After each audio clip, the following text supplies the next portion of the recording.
Dalam Bapa dan Putra dan Kudus. Amin. Allah Tritunggal Maha Kudus, terima kasih kami selalu kau ingatkan untuk eling dan waspodo.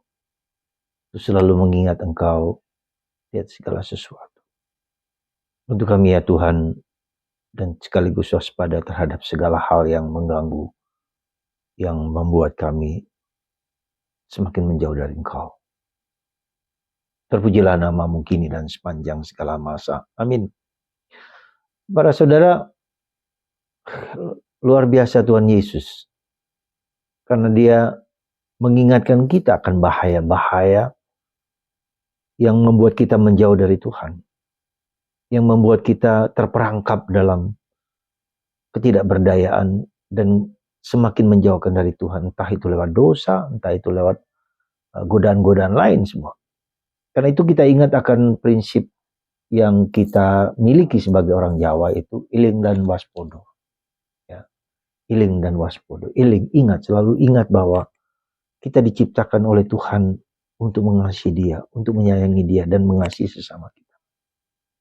Waspodo artinya kita harus ingat bahwa ada banyak bahaya, baik secara internal maupun eksternal, baik secara dalam diri kita masing-masing, kecenderungan dan nafsu-nafsu kita yang jarang membawa kita menjauh dari Tuhan, tapi juga godaan-godaan lain. Dan godaan itu bukan jauh dari kita, tapi orang dekat dengan kita. Entah itu bapak, entah itu ibu, entah itu saudara, entah itu saudari. Itu semua sekali lagi bisa menggocok kita, bisa menjauhkan kita dari Tuhan. Karena itulah eling lan waspodo. Ingat dan waspada terhadap segala sesuatu. Bahkan kepada semua orang dikatakan oleh Yesus. Untuk itu hendaklah kamu cerdik seperti ular, tulus seperti merpati. Suatu trik, suatu tip, suatu saran, suatu peringatan ya, kepada kita untuk memiliki suatu sikap sikap cerdik seperti ular, cerdas seperti ular, tapi tulus seperti merpati. Cerdas seperti ular itu berarti kita memiliki sikap mau belajar terus-menerus ya, dalam hidup rohani. Mau belajar terus-menerus, mencari informasi dan mengetahui, mencoba menyelami, dan bukan hanya secara intelektual tetapi menjadi dewasa.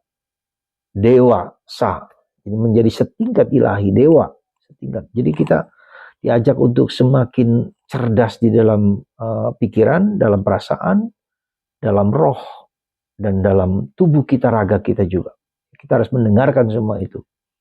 Jadi dan itu juga dengan peristiwa-peristiwa godaan, tantangan, dan problem dan kesakitan apapun juga salib itu, kita diajak untuk lebih apa? Sebetulnya iling waspodo itu apa? Iling lan waspodo itu untuk supaya kita mengerti bahwa roh Bapa, roh Allah itu ada dalam diri kita dan akan membimbing kita, menuntun kita kepada segala yang baik, segala yang indah, segala yang mulia, segala yang kudus. Jadi arahnya adalah supaya kita menemukan roh Allah itu. Bukan roh diriku sendiri.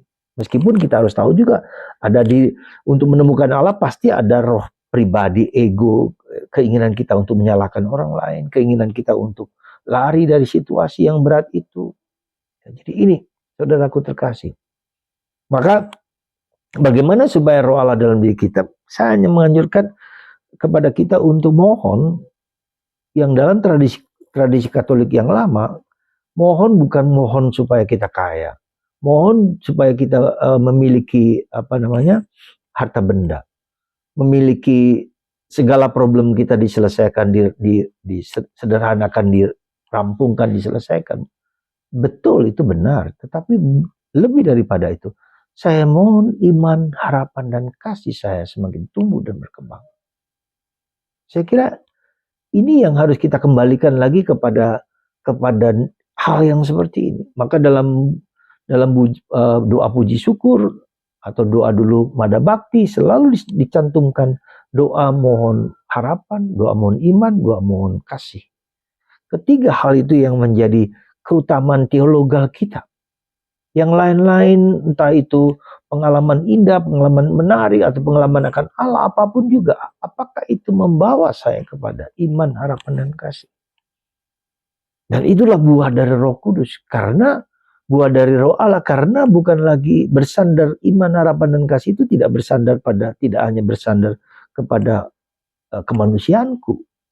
Meskipun ada unsur di mana aku harus bekerja sama dengan Tuhan dalam iman, harapan, dan kasih. Tapi itu kontrolnya dari Tuhan. Jadi pergulatan kita sebetulnya pergulatan yang disebut divinisasi, pengilahian. Jadi antara aku, pribadiku, egoku, rohku menjadi roh Allah. Jadi suatu peralihan ke sana, ya. Semoga dengan apa yang saya sampaikan ini, sekali lagi, mari kita mulai dari sesuatu yang paling fundamental, mohon Roh Kudus. Dan saya minta mohon Roh Kudus, terutama lewat Bunda Maria. Bunda Maria yang membimbing, menuntun kita, membawa kita, dan Bunda Maria lah yang pertama-tama menerima Roh Kudus. Dan dialah yang akan membuat jalan kita jalan yang aman, tentram. Dan kalau tersesat diingatkan lagi oleh Bunda Maria. Ibu kita Maria ini luar biasa. Sekali lagi, Ibu kita Maria ini luar biasa. Jangan pernah meninggalkan Maria, karena dia akan membimbing, menuntun, memelihara hidup kita. Semoga kita semua semakin mempercaya dan mengimani Bunda Maria. Terpujilah namamu kini dan sepanjang masa. Berkat Tuhan atas Anda semua. Bapa, Putra, dan Roh Kudus. Amin.